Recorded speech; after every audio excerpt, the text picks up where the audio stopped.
for number 44, we're going to use the interest formula, a equals p onto 1 plus rt, and solve for t. So we're going to work this the same way we would as if they were numbers, where all these letters are. So a equals p onto 1 plus rt. And let's go ahead and distribute this p. So we'll have a equals p times 1 will just be p, plus p times rt will be prt. And again, we're trying to solve for t. So that's the important one. So to do that, we need to undo addition and subtraction first. So this p that's being added, we're going to subtract from both sides. So we have a minus p equals prt. And now we have pr times t, and to get t by itself, we need to undo multiplying by dividing. So we'll divide by the p and by the r. So the p's and r's cancel on the right, leaving us with just t. And on the left, we're left with a minus p over pr. So t equals a minus p over pr. And the capitalization is very important whenever you're entering in these answers. So make sure you use capital P and capital A for this type of answer. Okay, 45. Two accounts each begin with a deposit of $3,000. Both accounts have rates of 3.8%, but one account compounds interest once a year, while the other account compounds interest continuously. Make a table that shows the amount in each account and the interest earned after 1, 5, 10, and 20 years. So let's work on the compounded annually first. We'll need the formula a equals p onto 1 plus r over n to the power of nt for the compounded annually. Well, as it turns out, with n being 1, we can simplify and put a equals, excuse me, I realize you can't see that, and we can put a equals p onto 1 plus r to the t.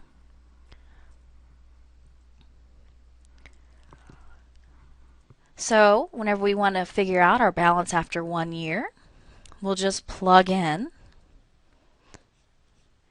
a equals, the principal was $3,000, onto 1 plus our 3.8% interest rate to the power of 1, and that'll give us $3,114.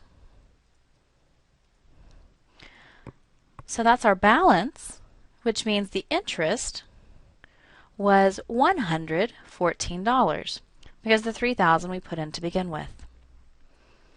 So let's do it for 5 years. So a equals 3,000 onto 1 plus 0.038 to the power of 5. And whenever we plug that in our calculator, we get $3,615. So everything over 3,000, or that's $615, is our interest. For 10 years, 3,000 onto 1 plus 0.038 to the 10th equals $4,356.07, which means that $1,356.07 will be the interest.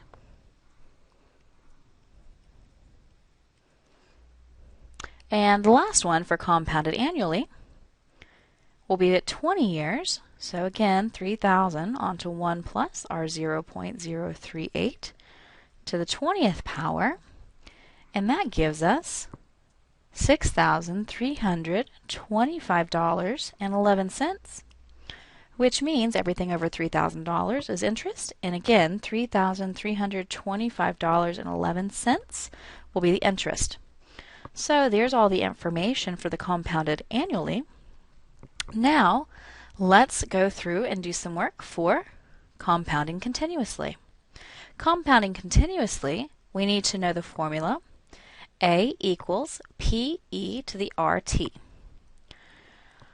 So to figure out our first one, A equals, the principal is 3,000.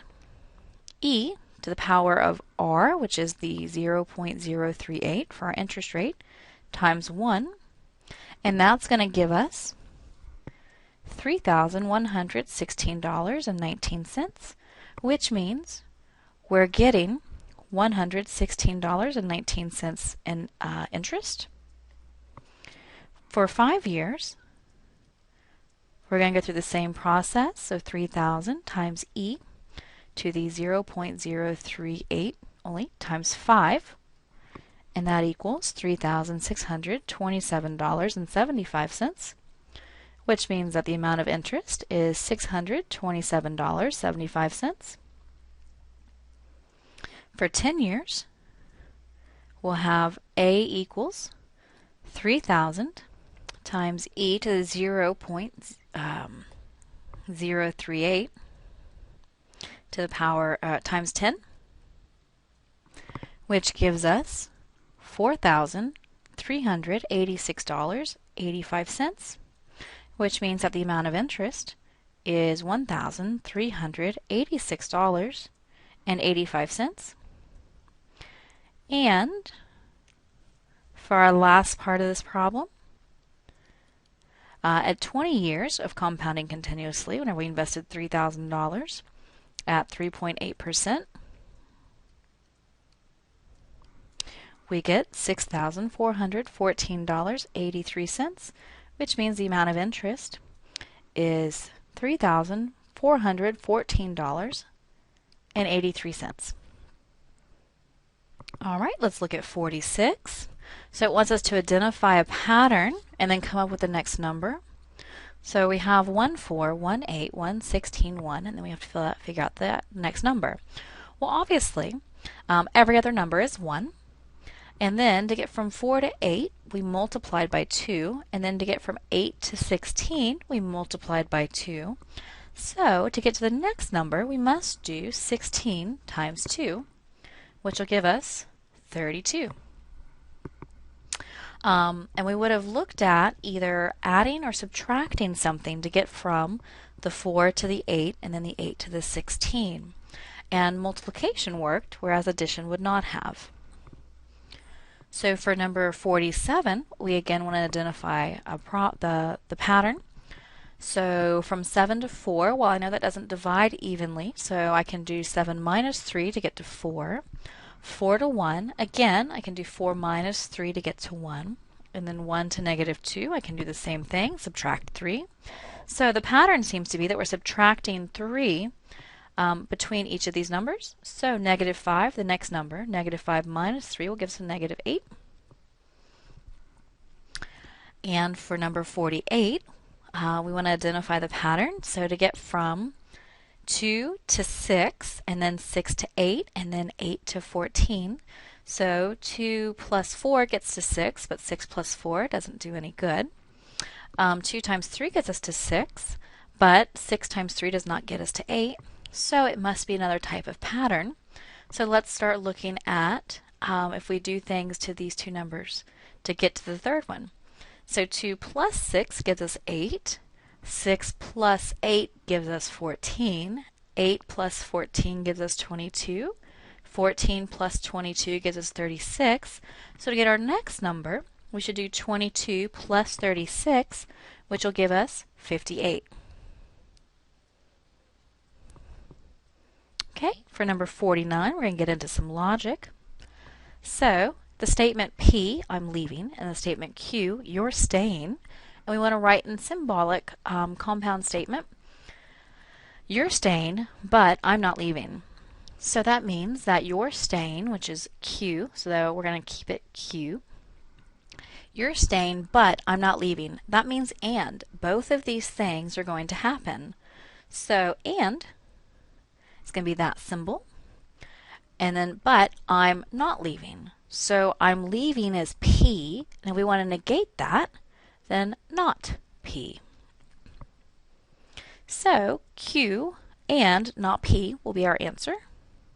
For number 50, P, the taxes are high. Q, it is snowing outside.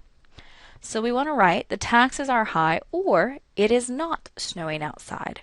So the taxes are high is P, or it is not snowing outside. So we want to negate the second statement. So not Q. P or not Q. Okay, let's do a few more of those. So with 51, P, 4 plus 10 is 14. Well, that's true. I'm going to make a note that that's true. 2 times 5 is 20. Well, that's false. So the initial values are true and false. So we want to determine the truth value for not P and not Q. Well, P was originally true. So not P would be false, and not Q. Q was originally false, so not Q will be true. False and true doesn't work, so this is going to be a false statement. For 52, P, 9 plus 9 is 17. Well, we know that's a false statement. And Q, 7 times 2 is 14. Well, that's a true statement. So we want to determine if the statement P or Q is true or false. P is originally false, or Q is originally true.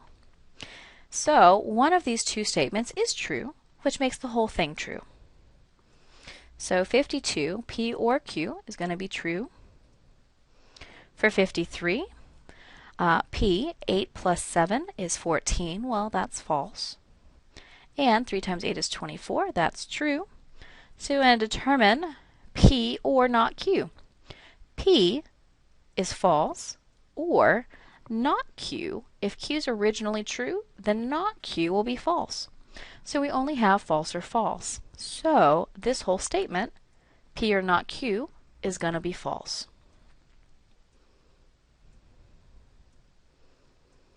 For 54, P, 4 plus 3 equals 6. That's a false statement. So we want to determine the truth value for the statement P or not P. Well, P is false, or not P must be true. So because we have a true here, then P or not P is going to be true. For number 55, all musicians are from the United States. Well, that's false. Or some professional baseball players drive a sports car. Well, that's true. We have a false or true, which gives us a true statement. For 56, we want to construct a truth table for the statement Q and R, or not Q and not R. Well, let's actually go through a little bit more of a process so that we can determine the P and R, or not Q and not R. So first we're going to start out as is shown with true, true, false, false under our Q, and then true, false under our R, which is underneath most of these. And let's make a little more space and go down here. So true, true, false, false, true, false, true, false. Now let's look at Q and R. So for Q and R to be true, they both have to be true. So true, false, false, false. And now let's look at not Q and not R. So for not Q and not R to be true, then not Q has to be true and not R has to be true. That means that the original Q and R had to be false, so that whenever we negate it, it becomes true. So that only happens down here. The rest of these are going to be false. So then our statement Q and R, or not Q and not R, means that one of these two columns needs to be true. And hopefully you see that in the first one, that is true, and then false, false, and then in that last row, the fourth row, that's true because of this true right here. So we need to find the answer that is true, false, false, true, which will be B. All right, for 57, so this is saying not, P or Q. Well, what's interesting is 57 is actually a fairly easy problem because this double negative, just like with numbers, the double negative becomes a positive. So really, this is equivalent to the statement P or Q. So P or Q means that we need to look through and find, sorry, it looks like they mislabeled R, and that should be Q. There we go. All right, so P or Q is the same statement, and we're doing P or Q, then only one has to be true. So if we look down, C is going to be the one that is marked true whenever either P or Q is marked true. Okay, and our last problem, number 58. And this one they've actually worked out a little bit more for us. So we're looking at not P or Q and not P. So we need both halves of this to be true in order to have a true outcome. So again, we're going to start with P being true, true, false, false, and then Q alternating true, false, true, false. And all of our examples do that.